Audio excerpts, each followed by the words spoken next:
Bapak Ibu yang kami hormati, kini tiba saatnya kita diskusi atau tanya jawab.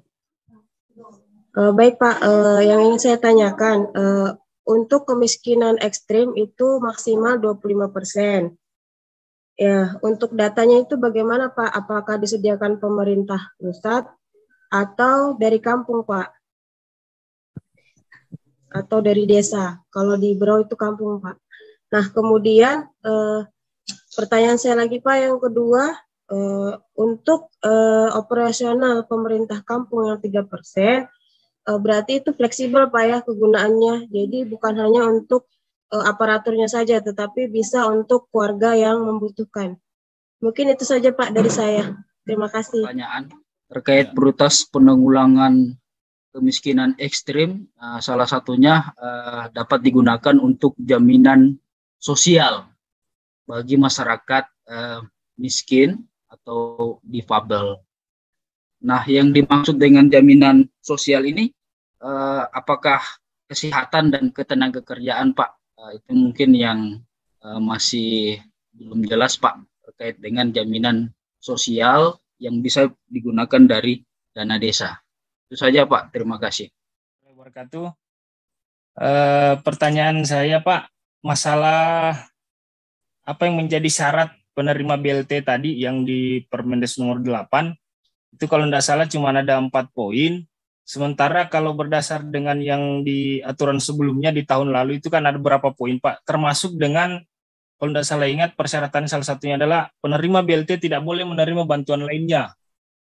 Nah, apakah syarat ini masih berlaku sampai dengan tahap ini atau tidak Pak? Karena ini saya lihat tidak diatur dalam Permendes nomor 8 yang terbaru itu tahun 2022.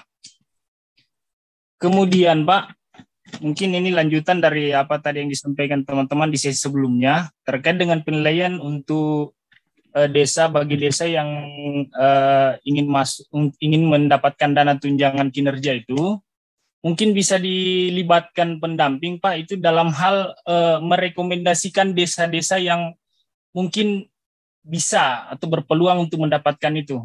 Karena jangan sampai maksudnya ketika ini diserahkan semua di kabupaten, mungkin kabupaten tidak tahu kondisi sebenarnya tentang desa itu, akhirnya bisa dibilang lah mungkin anggapannya salah menunjuk begitu Pak, atau salah menentukan.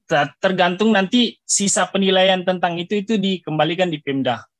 Kemudian Pak, pertanyaan yang berikutnya, yang terakhir, terkait dengan kriteria miskin ekstrim, tadi yang sempat di materi pertama saya dengarkan adalah berdasar data P3KE Pak ya, kalau tidak salah ya.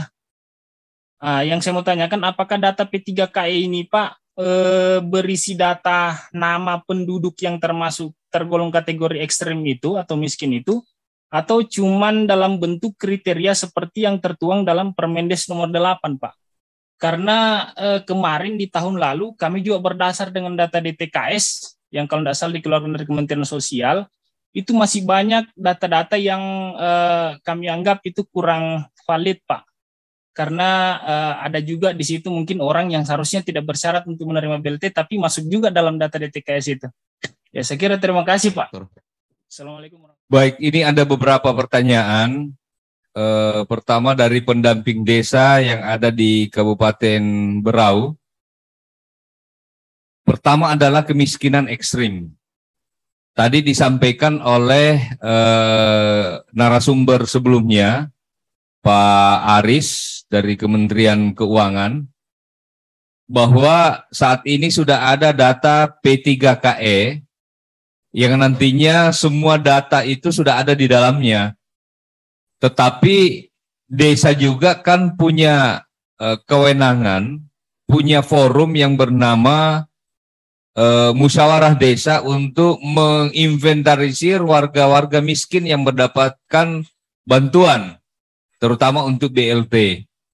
Jadi karena basisnya adalah basis masyarakat, pendataannya mulai dari tingkat RT, kemudian RW, kemudian dari relawan-relawan pendataan itu dibahas musyawarah desa.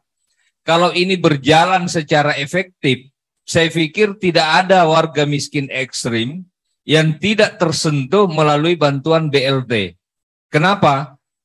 saya selalu mengatakan bahwa kalau pendataan KPM, keluarga penerima manfaat, mulai proses pendataannya ini berjalan secara fair, maka pasti nggak ada gejolak di desa. Karena pendataannya secara terbuka dan melibatkan banyak masyarakat. Sebanyak-banyaknya masyarakat, keterwakilan masyarakat. Jadi kalau misalnya dalam musyawarah desa, A, B, C, D, E, itu dianggap miskin atau miskin ekstrim, kan dalam forum itu bisa saja ada yang komplain. Si E itu tidak layak lagi dapat bantuan. Karena ada X di warga dusun ini yang lebih tidak mampu dibanding si E misalnya. Sehingga diskusi dalam musyawarah desa itu lebih fair dan lebih terbuka. Saya pikir Ibu dari pendamping desa Kabupaten Berau sangat paham dinamika yang terjadi di tengah-tengah masyarakat ketika dilaksanakan musyawarah desa. Betul-betul musyawarah desa ini mengakomodir masukan-masukan masyarakat. Sehingga pada berbagai forum saya katakan, data untuk penerima BLT ini yang dikelola oleh desa sendiri, ditentukan oleh desa sendiri melalui musyawarah desa itu sendiri, hampir tidak ada masalah. Ya beda dengan awal-awal ya. Kalau awal-awal ini kan masih semraut, pendataannya masih bingung-bingung, sehingga ada sepupu kepala desa, istri kepala desa juga dapat, itu awal-awal. Tapi beriring dengan waktu, kepala desa juga tidak mau mengambil resiko, misalnya menetapkan si C ini sebagai penerima, lalu kemudian kenyataannya si C ini sudah tidak miskin lagi, punya motor, bahkan punya istri 2, kok dapat PLT lagi? Secara fisik dia mampu. Makanya yang kita dorong regulasinya adalah bagaimana penentuan penerima BLT kemiskinan ekstrim ini betul-betul dikedepankan melalui musyawarah desa. Bagaimana urut-urutannya? Tentu yang pertama adalah paling miskin dulu yang disebut kemiskinan ekstrim. Kemiskinan ekstrim ini adalah warga yang bahasa sederhananya diapakan saja sudah tidak bisa bangkit. Sudah tidak, kalau miskin yang lain itu mungkin diberikan permodalan, dia bisa usaha, bisa beraktivitas, yang kemudian mereka bisa keluar dari status sebagai keluarga miskin. Kalau miskin ekstrim ini memang kalau bahasa sehari-harinya sudah ekstrim. Sehingga memang dia harus mendapatkan bantuan sosial. Kemudian operasional 3%. Ini boleh untuk masyarakat. Jadi sebenarnya operasional ini adalah dana penunjang kegiatan pemerintah yang dikelola oleh pemerintah desa. Jadi sebenarnya jangan juga disalah tafsirkan bahwa ada uang masyarakat di situ, karena itu bukan hak. Nanti kepala desa yang kita berikan ruang untuk menentukan operasional ini digunakan untuk apa. Kenapa sampai ada operasional pemerintah desa ini kan begini. Ceritanya nih, kan warga desa itu seakan-akan menganggap kepala desa ini adalah tempat menyelesaikan semua persoalan. Ada warga susah datang ke kepala desa, ada warga yang menderita datang ke kepala desa, ada persoalan datang ke kepala desa. Makanya kita berikan operasional 3% untuk pemerintah desa ini. Operasional 3% ini digunakan untuk apa? Untuk menunjang tugas-tugas kepala desa, untuk menunjang tugas-tugas pemerintah desa, jadi kepala desa dan perangkatnya.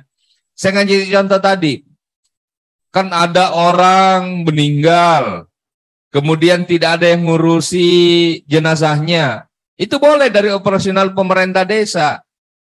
Tidak mungkin kemana-mana nih, pasti warga lari ke kepala desa.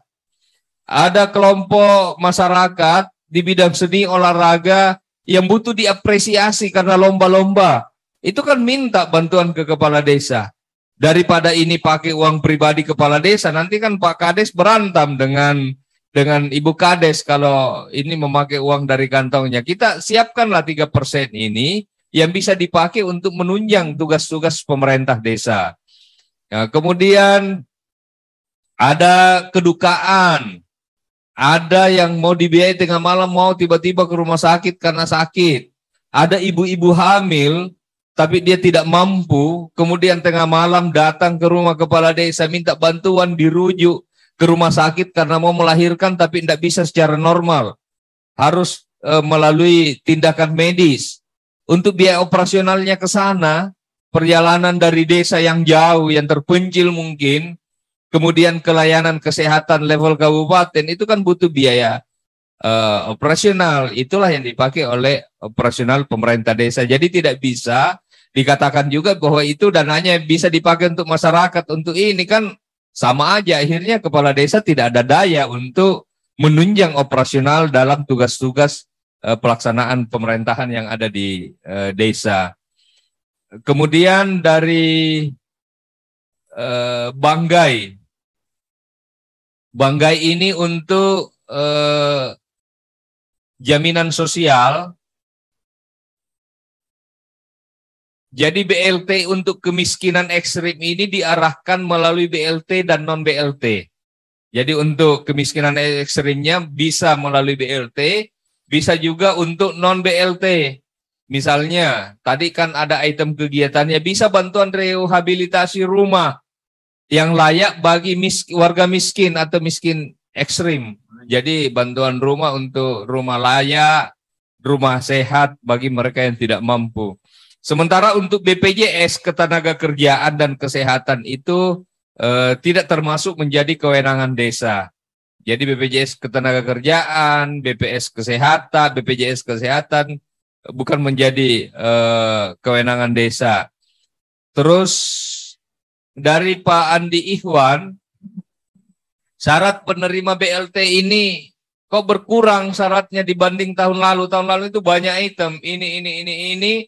Sekarang kenapa sisa ini. Kenapa berkurang? Karena jumlahnya juga kan kita kurangi.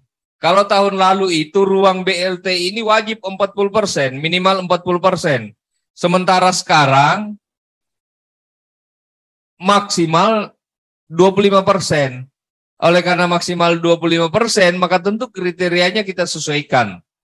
Nah, demikian Bapak Ibu sekalian, nanti kalau ada yang kurang, Pak Moderator ini juga adalah koordinator yang langsung mengampu langsung Permendes ini, nanti bisa ditambahkan oleh Pak Koordinator.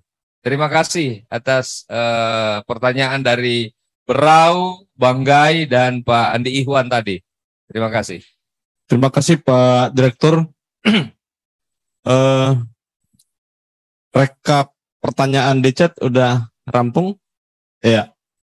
Kami coba merekap Bapak Ibu pertanyaan-pertanyaan yang ada di chat dan sudah sangat banyak di chat itu.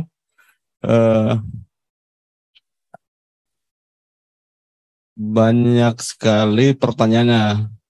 Nah, dari Pak Gulamsyah, apakah dana desa 2023 boleh untuk bedah rumah warga miskin dan bagaimana cara pemanfaatannya? Kemudian perlu juga penjelasan terkait dengan BIMTEK. Apakah boleh BIMTEK untuk perangkat desa, kepala desa terkait dengan tupoksi mereka dengan menggunakan dana desa? Kemudian yang di bawahnya, dengan keluarnya Permendes 8 tahun 2022 tentang prioritas penggunaan dana desa 2023, apakah Pemda masih perlu mengeluarkan Perbub tentang prioritas penggunaan dana desa tahun 2023? Nah, ini ada 3 pertanyaan dulu Pak Dir, ada 3. Kami persilakan Pak Direktur. Pertanyaan pertama dari Pak Gulamsyah.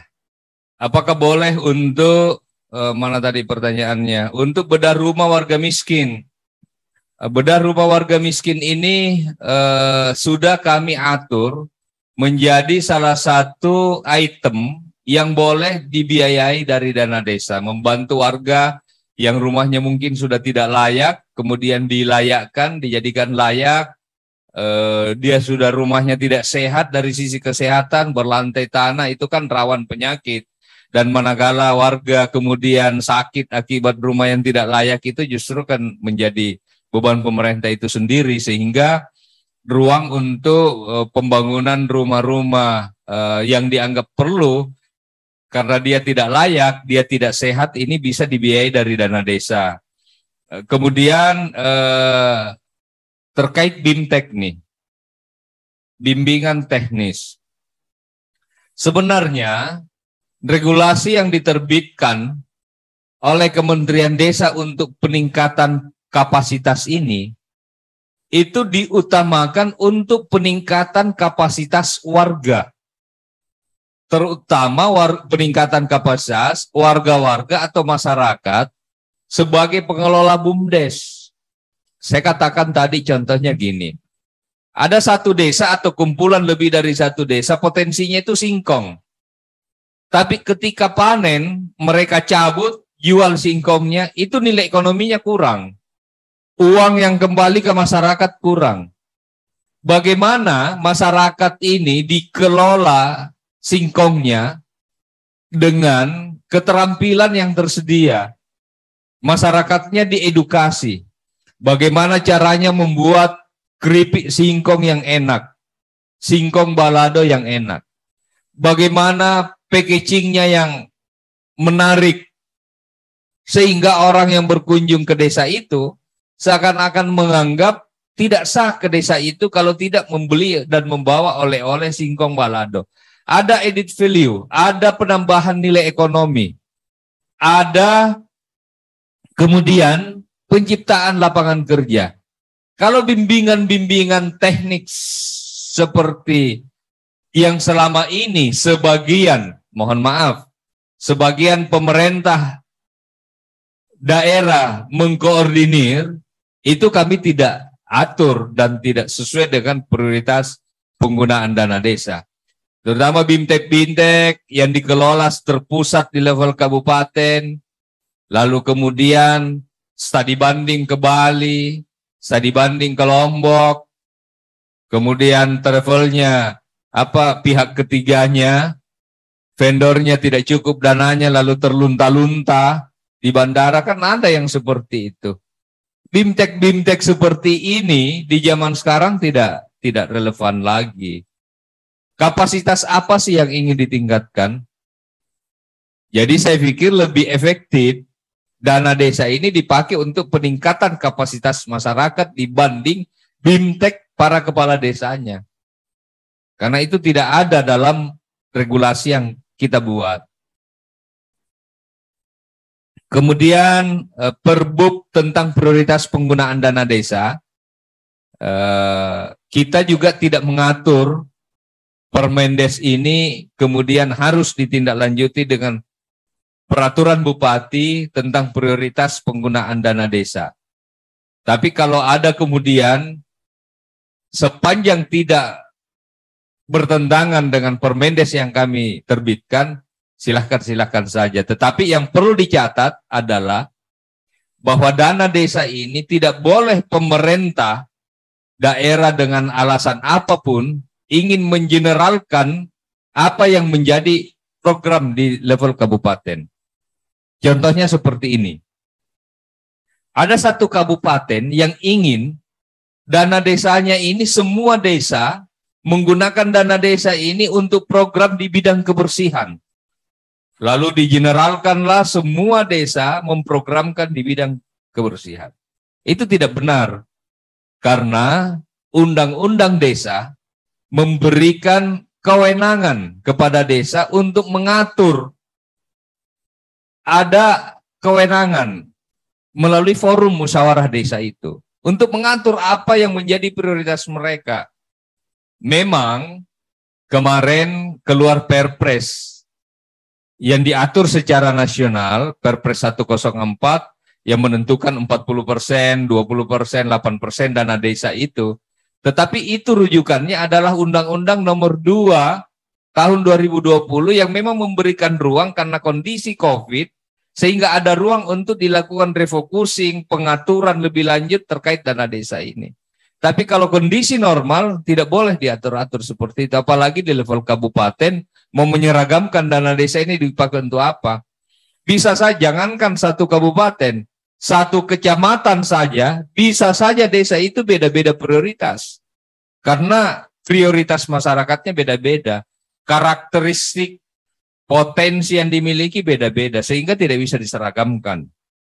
Tetapi kalau mengarahkan untuk kreatif, memanfaatkan dana desa ini semaksimal mungkin untuk hajat hidup lebih banyak warga yang menikmati, saya pikir itu sah-sah saja. Jadi penekanan saya adalah bahwa dana desa ini tidak usah lagi misalnya kemudian ada regulasi-regulasi atau kebijakan-kebijakan lokal justru yang mengungkung kreativitas desa untuk menentukan apa yang menjadi prioritas dana desa. Begitupun halnya di level pemerintah lokal, pemerintah daerah, saya tidak berharap ada kebijakan-kebijakan yang turut justru menghambat atau memperlambat progres penyaluran dana desa ini. Kami mencatat beberapa waktu yang lalu. Kenapa saya ingin katakan ini? Karena dana desa ini adalah dana pusat, dana APBN yang ditransfer sampai ke desa, yang diserahkan ke desa untuk diatur oleh desa dalam musyawarah desa, yang kemudian tidak boleh lagi dengan alasan apapun untuk membuat kebijakan-kebijakan yang bertentangan dengan kebijakan atau regulasi yang diterbitkan di pusat. Ada satu kabupaten di awal tahun ini menahan dana desa untuk cair, tidak boleh cair dulu. Karena ada audit internal. Oh, tidak boleh. Silahkan audit internal, tapi proses pencairan dana desa ini juga jalan. Jangan ditahan satu kabupaten. Sampai saya negur. Saya tegur pemerintah daerah tersebut. Tidak boleh alasan lokal sampai dana desa ini ditahan dulu. Karena pada satu sisi Bapak Presiden sudah mengingatkan kami untuk BLT ini harus segera dicairkan misalnya. Harus dipastikan sampai ke masyarakat, dan tidak mungkin sampai ke masyarakat kalau ada kebijakan lokal yang menahan dana desa ini sambil menunggu audit internal. Contoh kebijakan lokal lagi yang kurang tepat, ada pembagian BLT di satu kabupaten, ini BLT-nya tidak boleh diserahkan kalau warganya belum lunas PBB, pajak bumi dan bangunan. Ya ini kan orang miskin yang diberikan perhatian oleh pemerintah untuk dikasih BLT, kenapa ditahan-tahan dan disangkut pautkan dengan kewajiban pajak bumi bangunan? Itu tidak boleh. Silahkan PBB-nya jalan sendiri, tapi BLT ini tidak boleh ada yang hambat. Nah, olehnya itu semua peserta, kepala dinas, kepala desa, para pendamping, saya ingin menyampaikan agar kebijakan-kebijakan pemerintah lokal yang dianggap bisa menghambat percepatan progres penyaluran dana desa ini dikomunikasikan kepada kami. Kalau ibu dan bapak para pendamping agak buntu dan tidak ada jalan keluarnya, komunikasi dengan kami biar kami yang berkomunikasi dengan pemerintah daerah setempat. Karena tidak boleh sekali lagi ada ego sektoral, ada kepentingan-kepentingan lain yang justru bertentangan dengan kebijakan atau regulasi terkait dana desa ini. Terima kasih. Apa nih? Mohon pencerahan dengan ketahanan pangan yang saat ini rentan terhadap temuan seperti bagi dana desa dalam bentuk pertanian perikanan dan peternakan kepada masyarakat. Saat ini di lapangan banyaknya pemerintah memberikan bantuan bibit atau ternak secara hibah, padahal penerima masyarakat miskin yang terdata baik dalam data DTKS ataupun dalam data SDGs desa yang sejatinya dalam pendampingan sudah kita tegaskan bahwa ketahanan pangan dilaksanakan dalam bentuk ketersediaan pangan yang dikelola oleh BUMDes ataupun oleh desa. Kemudian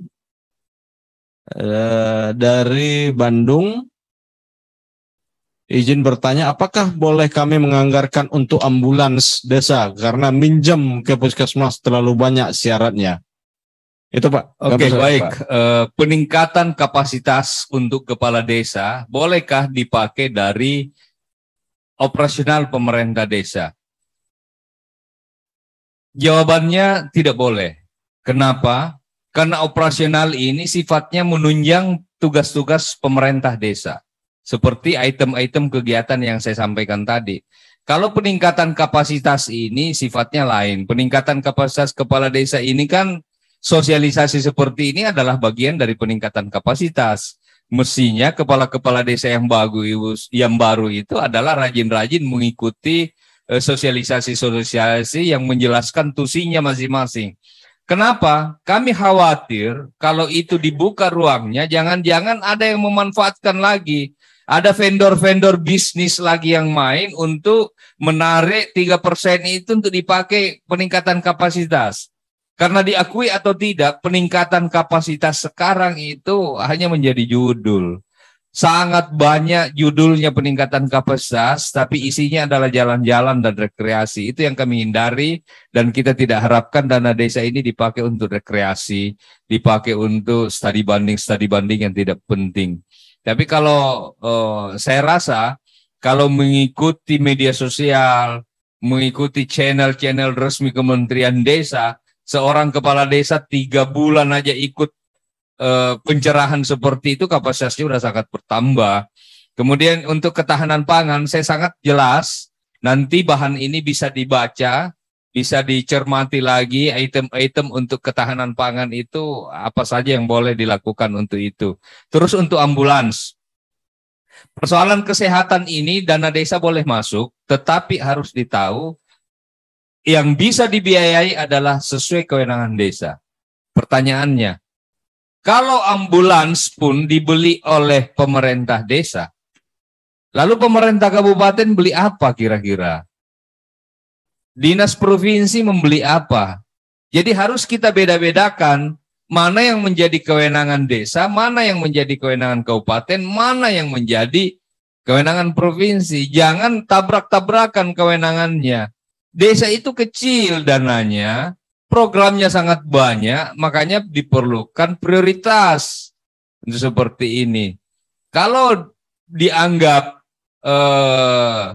itu menjadi kebutuhan warga, mungkin bisa dikomunikasikan melalui musyawarah perencanaan pembangunan di level kabupaten bahwa ambulans ini sangat dibutuhkan oleh desa dan kiranya bisa dibiayai oleh pemerintah daerah kabupaten setempat melalui SKPD terkait atau dinas kesehatan. Demikian Pak Siotang.